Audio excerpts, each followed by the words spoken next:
It was an ordinary Monday morning when the school bus rolled into Maple Avenue. The air was crisp with a hint of fall, and the bright yellow bus was alive with the usual chatter of students. Among them was Tyler, a 15-year-old boy who was known for his cocky attitude and sharp tongue. Tyler had always been raised with a sense of superiority, ingrained by the narrow-minded views of his family. Today, however, he was about to learn a lesson that would change his life forever. As the bus made its usual stops, an older black woman boarded. She was small and frail but carried herself with a quiet dignity. Her salt and pepper hair was neatly tied back, and her weathered hands clutched a worn leather bag.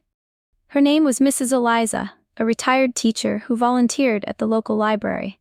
The driver greeted her warmly, as did a few students who knew her, but Tyler rolled his eyes. "Why does she have to ride our bus?" he muttered under his breath.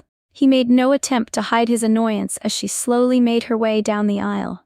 The bus was nearly full, and the only empty seat was next to Tyler. When Mrs. Eliza stopped beside him and smiled, he scoffed. "You can't sit here," Tyler said, his voice cold and dismissive. The bus fell silent. Mrs. Eliza's smile faltered, but she didn't say a word. Instead, she straightened her back and looked him in the eye. "I'll stand then," she said softly. Her voice was calm, but her eyes held a quiet strength that made Tyler shift uncomfortably in his seat. The driver noticed the commotion and pulled the bus over. "Tyler," he said sternly, "move your stuff and let her sit." Tyler hesitated but reluctantly moved his backpack, muttering under his breath. Mrs. Eliza sat down, her posture dignified, as if she hadn't just been humiliated. The other students whispered among themselves, casting disapproving glances at Tyler. But he didn't care. In his mind, he was justified. When the bus arrived at school, Tyler bolted out as fast as he could, eager to leave the uncomfortable moment behind.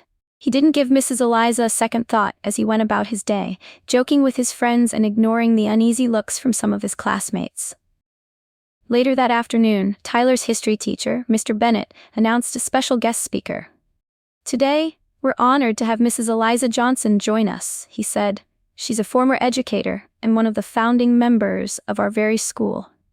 Tyler froze. His stomach dropped as Mrs. Eliza walked into the classroom, greeted by applause. She stood at the front of the room, her presence commanding respect.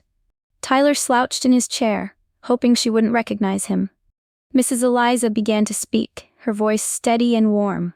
She shared stories of her youth, growing up in a segregated town where opportunities for Black people were scarce. She spoke of her determination to get an education despite the odds, and how she had worked tirelessly to build a better future for the community. "When I was young," she said, "this town didn't have a school for Black children. We had to travel miles to attend a poorly funded school that didn't even have enough books. So a group of us came together to change that.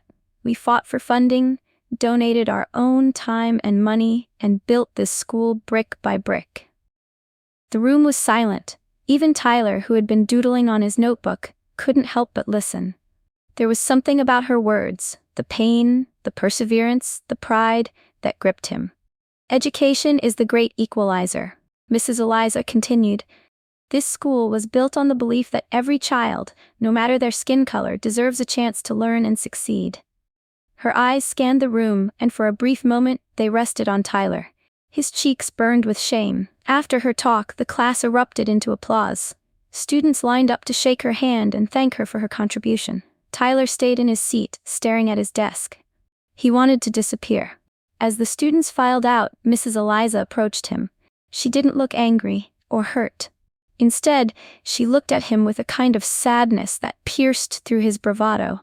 "Young man," she said gently, "I don't know what's in your heart, but I hope you take some time to think about what you've learned today." Tyler couldn't meet her eyes. He mumbled an apology, barely audible, and she nodded before walking away. That evening, Tyler couldn't stop thinking about Mrs. Eliza. He felt a heaviness in his chest that he couldn't shake. Her story played over and over in his mind, and for the first time, he began to question the beliefs he'd been raised with.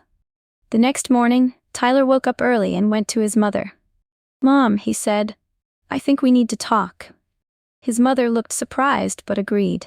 For the first time, Tyler opened up about the things he'd been taught and how they didn't sit right with him anymore. His mother listened, and though she didn't say much, he could see a flicker of understanding in her eyes. At school, Tyler found Mrs. Eliza in the library. She was organizing books, her movements slow but deliberate. He approached her cautiously. "Mrs. Eliza," he said, his voice trembling, "I'm sorry for how I treated you. It was wrong, and I'm ashamed."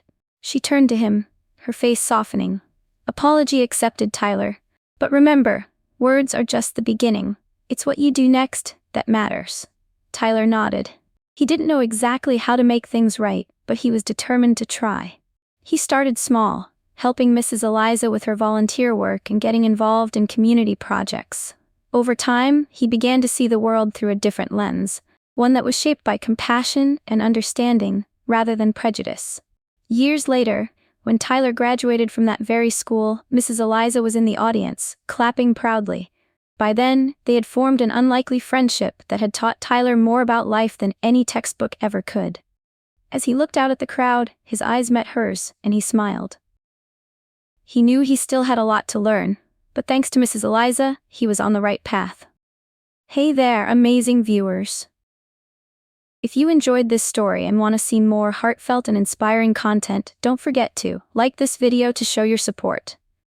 Comment below to share your thoughts. We love hearing from you. Share this story with your friends and family. It might inspire someone today.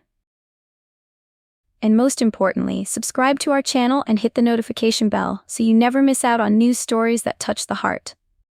Your support means the world to us and helps us keep bringing you meaningful content. Thank you for being part of our journey.